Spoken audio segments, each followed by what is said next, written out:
I hope you don't get upset, but I actually don't lift any weights at all. Whoa! How's that work? I actually use a very highly engineered band system. I don't know if you know anything about cold plunging. Cold plunging? You could get started with your shower right away. Now I want to give people a rundown on cold plunging. Do I just keep my head down like this? Oh, okay. So I'm like this. I see a lot of these influencers on Instagram doing cold plunges. I see them doing it wrong all the time.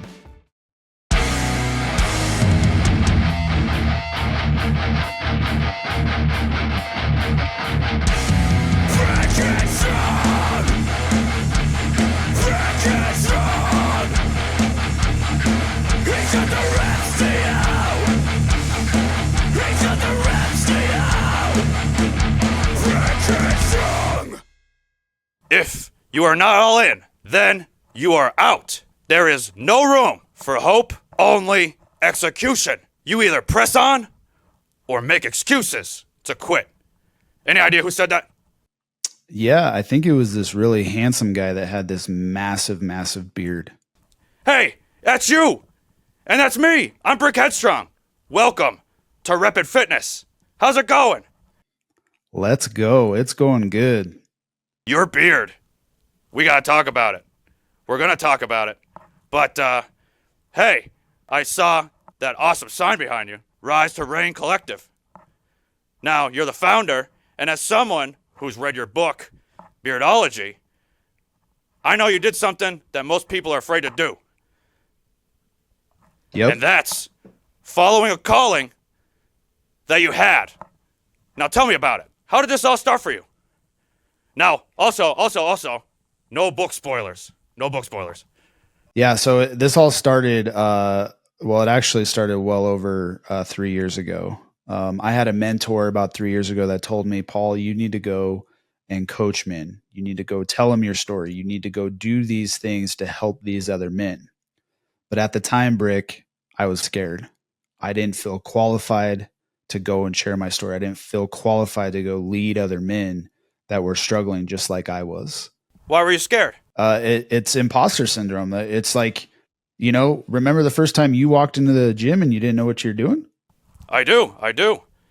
It was that feeling of, hey, I don't know what I'm doing.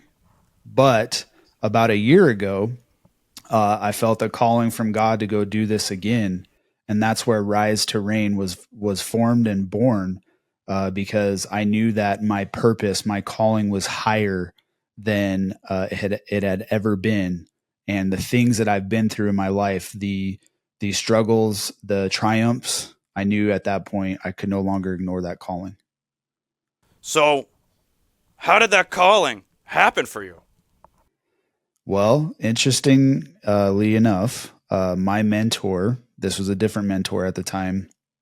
He told me, hey, you need to go pray. You need to go talk to God. You need to go do all these things. And I had just started my journey on cold plunging at this time.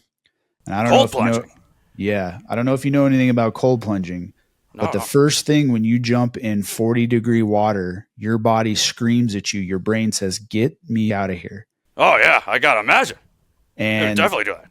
Yeah. And so I had tried meditation before, because this is what my coach told me. He's like, go and meditate on this assignment that I've given you. And I just started cold plunging, and I hopped in my cold plunge, and I knew that I needed to separate my mind from my body. So my body was screaming to get out of the cold plunge. Right. But when I was in the cold plunge, I said, I'm going to meditate and focus on my mind. And that is when I heard the calling that I need to go do this. I don't know how I'd be able to do that. That sounds crazy. What steps did you take to get your mind right? What was meditation like for you? Meditation is just like a muscle. You got to work at it every day. If you want to build it, you want to become a meditation master, you got to put in the reps. Oh, I like that. I know you do. Of course, this show is called Rep and Fitness, and you That's said the right. magic word. So we're going to talk about reps. Yes. Now, what does the gym look like for you? Do you go to the gym? Do you work out at home? How does it work for you? It looks very differently for me than it does for you. I work out at home. Oh, interesting. Now, what kind of equipment do you work with at home? So I have a home gym, and I actually, this Oh, might I'm shock jealous. you. I hope you don't get upset, but I actually don't lift any weights at all. Whoa! How does that work? I actually use a very highly engineered band system. So these aren't these little cheap, Oh, you can't get them at like Walmart or anything like that. My bands are like 6 inches thick. And the reason I do that is because my wife is a doctor. She's a oh, chiropractor. And using these bands, not only can you build muscle, Brick, but you are also protecting your joints by using these bands. And it's one of the hardest workouts I have ever done. interesting. Now, as I get older, I'm in my 40s now, I've been thinking a lot about form. Form is probably the Yes. most important thing that everyone's missing. Do you think using the bands has helped you more with your form and kept you away from injury? Or what? 150%. Oh, man. You might be Because selling me. I'm 39. I'm going to be 40 next year. And Oh, all of my buddies, they're having all the rotator cuff surgeries right now from putting up, benching and doing all that. Their yeah, form imagine. sucks.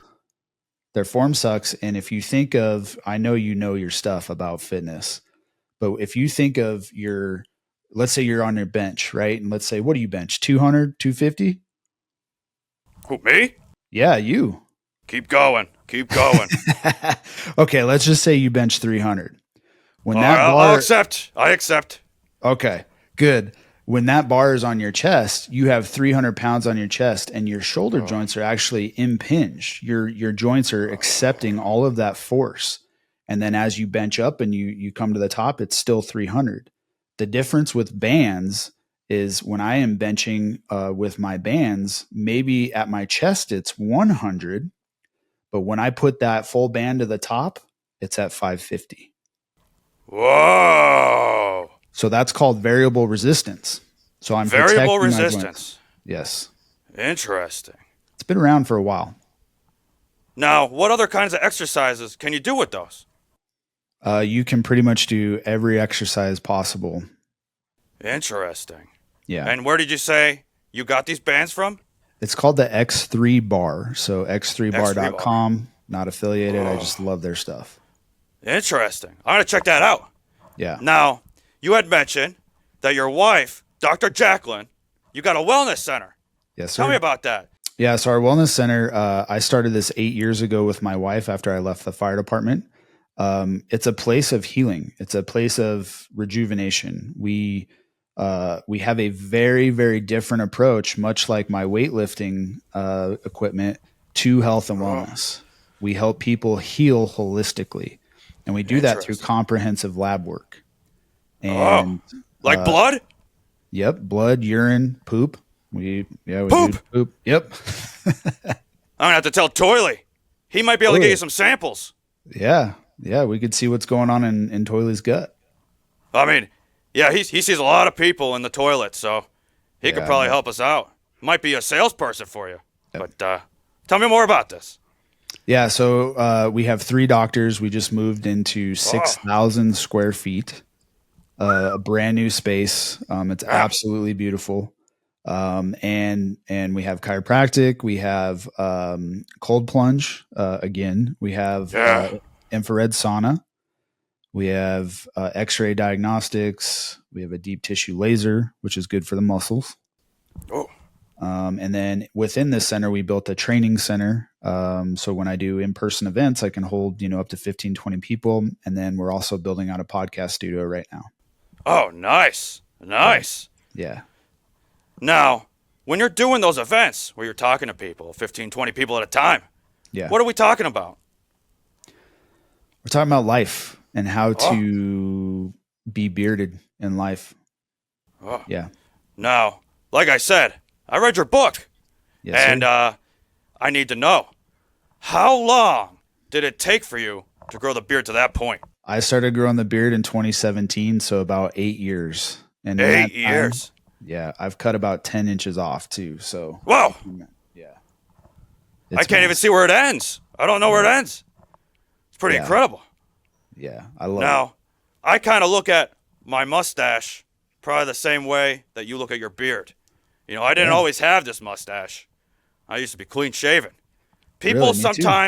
sometimes people think I look like the grown-up version of Chucky Finster from the Rugrats.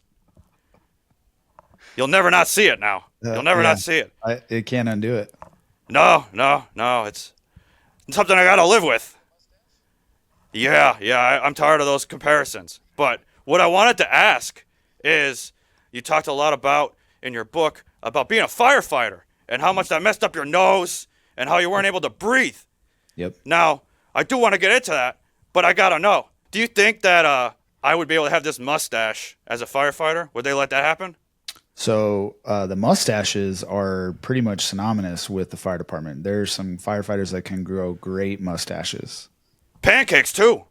They Pancakes are synonymous. they are good about flipping pancakes. Yeah, those Love them, pancake love them. breakfasts. Yeah, I've worked many of those. But the reason you can't have a beard when you're a firefighter is because if you think about the mask that you have to wear, it goes right along your jawline. Oh, So I that had to probably be, hurts.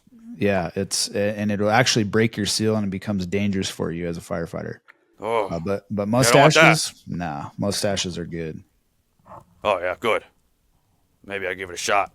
But so you said since then you've lost 40 pounds. 40 Yep. pounds since the last time they would have saw you. Yep. Tell me about your fitness journey.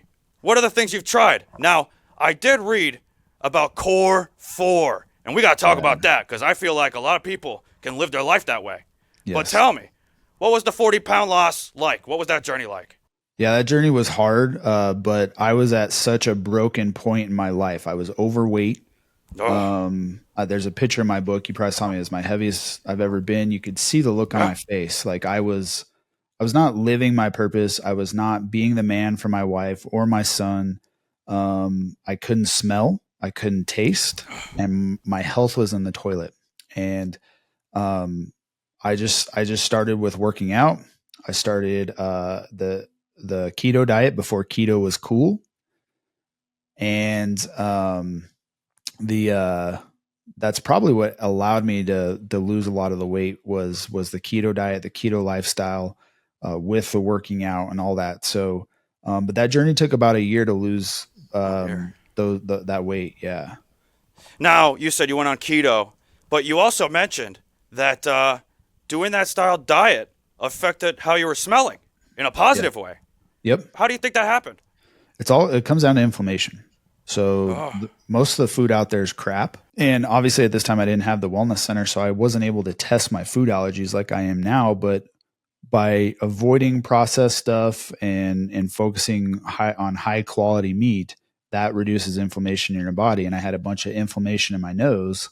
And oh. once that started to go away, my smell started to come back. And we took a deeper dive once we started this wellness center to test food allergies, and that's what I do now. And my smell is fantastic. Now, what do you think? What foods do you think were affecting it? Um, Because I don't know if you saw, but my nose is a little crooked, yeah. so I can use some help with this too. Yeah. So here's the coolest thing. What we do in our wellness center, the fundamental lab test that we're talking about that we run is a food allergy test. So how many foods a day do you think, or types of foods a day do you think you eat? I mean, what are you doing? 6 meals a day, Brick? I actually, yeah, about that. I'm usually like 4 to 6 meals per day. Yeah, Yeah. yeah, that's about right. So you're probably consuming over 50 different types of food in a day. You include spices, you throw some garlic, some pepper, some salt, plus all the foods you eat. You have no idea what those foods are actually doing internally to your body, causing inflammation, unless you have this test. Oh, so what's the test like? It's a blood test. You prick your finger Yeah. and you put it on basically what looks like three Q-tips. You send it in, and then they send it back to you, and they say, "Hey, here's the foods that you should avoid to reduce inflammation, and maybe take a couple of supplements." And that's about it. It's really simple. Interesting. Now, are those testing facilities all over the place, or is this just a thing that you guys provide? How does this Oh, work? yeah. So we are the Wellness Way is our Centennial is our location. We have about 50 to 60 Wellness Ways nationwide. Whoa. But you don't have to be local in Colorado to be seen by any of our doctors in our center. We have patients all over the world. We have patients in Britain and Canada and Mexico and all over the states. Wow, that's interesting. And it's an easy process. You just mail them stuff. They Yep. send you the work. Yep. Hop on a Zoom with the doctor. It's pretty. It's the way healthcare should be, in my opinion. Oh yeah. How long does the process take? It depends on the test. So food test Oh, takes about a week to get back, but if Toily was gonna, collect some stool samples, that takes about 30 days to get back. oh. Then we'll stick to those blood samples then. Yeah. Probably a better route. Well, the I don't gut know. the gut tells a lot. The poop will tell you a lot what's going on in your gut. That's a great quote. The Yeah. poop will tell a lot about what's in your gut. Yeah. I'm definitely gonna make that a clip. That's a Yeah. clip for us. For sure. Oh yeah. Yeah, 100%. But so yeah, let's get back to this. Core 4. Yeah. Let's talk about it. Explain that to people. Okay, so this is how I like to explain it. So, a lot of the guys that I talk to that I work with, they're business owners, right? Follow me here. So, in business, you track every little thing. You track your income, you track your expenses, you track your return on ad investment, your return on investment. You track all these things. But then when it comes to your personal life, you don't track. Yep. So, Core 4 is a foundation on which every man should be living his life. Now, you'd be happy to know that in Core 4, the body is a very fundamental piece. That's one of the pillars. Is Okay. body. You have fitness, you have nutrition. So handling your body every day, not missing those reps whatsoever, No. that's one pillar of the foundation. Now, the other pillars of I handle what's called being, which is my meditation, my spiritual connection, faith. I do that every morning by meditating and then journaling about my meditation. Interesting. The next one would be balance. That's my relationships, my relationships with my wife, with my boys, with my kids. And then the last piece is your business, your revenue, how you make money. Whether you own a business or you work at a job, you still got to handle those 4 things, that core 4, every day if you want to grow and expand and succeed in life. And the quote that you brought up from my book in the beginning, that's where that comes from. If you're not executing on each pillar of core 4, you're going to get stuck. You're going to have a feeling like you're not moving forward, a feeling of maybe some anxiety or depression, and that was part of my my weight loss journey. I didn't have core 4 when I was doing that, but I have it now, and that's how I've been able to maintain my lifestyle. Now you mentioned people getting stuck, and I think aside from time being a big excuse, I feel like stuck is even bigger. That encapsulates everything, because a lot of people, they'll sit there stuck thinking I don't have the time. What do you do to help people get started using Core 4? Is there like practical things they can do to try to change their mindset? 100%. So think about it this way. Let's say your back is up against those lockers right there, right? And let's say that's a place you don't want to be. My back's up against the wall. And most people will go, Paul, how do I get started? You got to take the first step, Rick. You got to take the first step off that wall. And that's the only way you're going to get the ball moving forward in the direction that you want to do, is take that first step and get your back out of the wall. I got to agree. You know, every day I try to post up some form of motivational video just to get people started. Yeah. And that's just it. They just got to get started. Yep. I wish sometimes I was so lucky to just get started at the gym today. Just because I'd look at it totally different. My approach would be different. And I would just be excited to learn all this new stuff. Yeah. People, they rush to the finish line. There's no finish line. Never. There's there none. never is. None. No. Yeah, it's just like when you got started working out. You know, when you were first, like we talked about, you walked in the gym, you feel out of place. You feel like you shouldn't be there. You're like, I don't know what to do, but you started picking up those dumbbells and throwing them around, and guess what? And then you're in there every day, and then it becomes normal. And that's where a lot of other people get stuck, is once things become normal, you become numb to the normal. You keep doing the same routine in the gym every day. Are you going to grow? No, you're going to plateau at a certain point. So you got to raise that bar. And when you get to that new level, you got to understand you're a beginner again. Does that make sense? No, it absolutely does.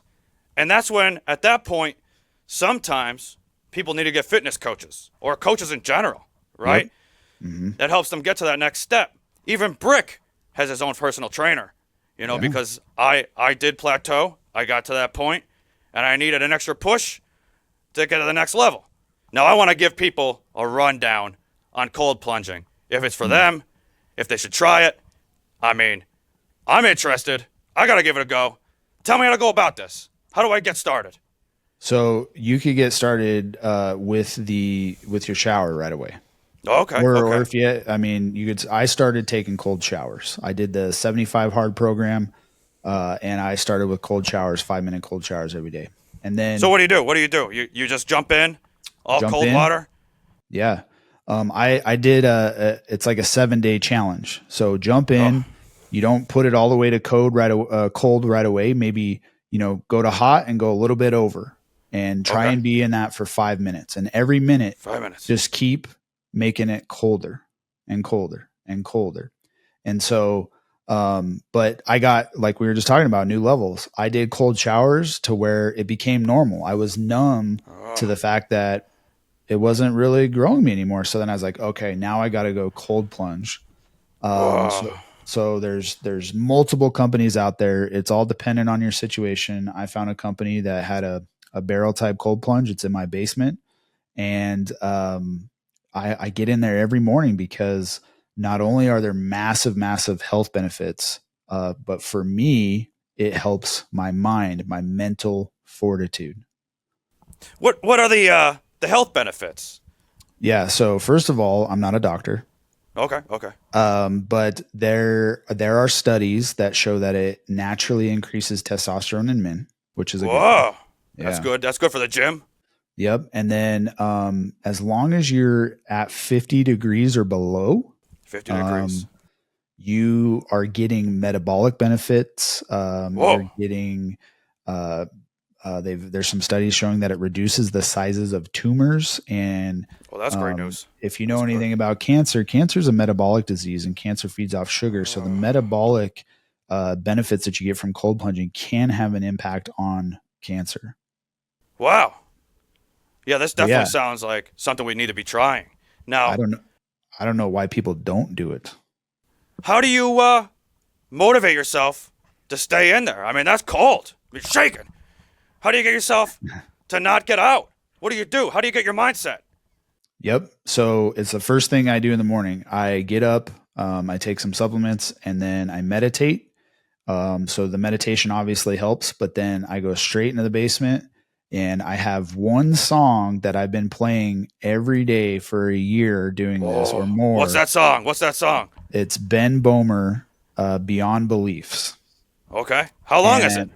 It's 5 minutes long. Oh, that's perfect. But I get out at 3.5 minutes, and I know exactly the point in that song when I pop out. But you just got to go for it. Just like taking that step off the wall. I just jump in, and the first 30 seconds, your body is telling you to get out of there. Oh, yeah. And, once you get past that, then your mindset kicks in going, okay, you can do this. Just wait till that part in the song or the timer or whatever. But, people can start with a minute and see if you can do a minute. And then you just keep building. I didn't always start at 39 degrees. I started at 50 and worked my way down to 39. And so, on any given day, it's either 39 degrees, maybe it's 42 sometimes, but it doesn't become easier. It's your emotions that are tied to doing that thing that makes you struggle that becomes easier. That's interesting. Now, let's say Brick is going to get started doing cold plunges, but in the shower.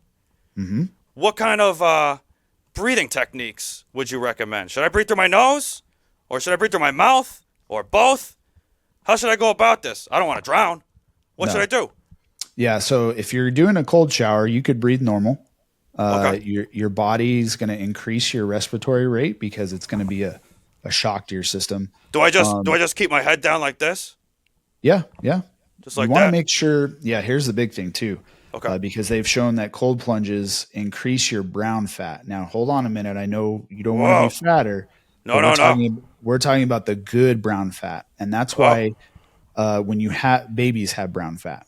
Okay, Oh, okay. Okay. brown fat is actually critical in your hormone production. So we talk about testosterone. Having more brown fat will eventually help your testosterone. So that's what cold plunging is good to do. So if you're in the shower, you want to make sure that it's not hitting you on the top of the head. That it is. If it does, it's fine. But you want to be hitting on the shoulders and the collarbone. Oh, okay. Okay. Okay. Not on And top of if my head. yeah, so and you could also do on the front of your chest. And this is where they've shown that increases the most brown fat activation.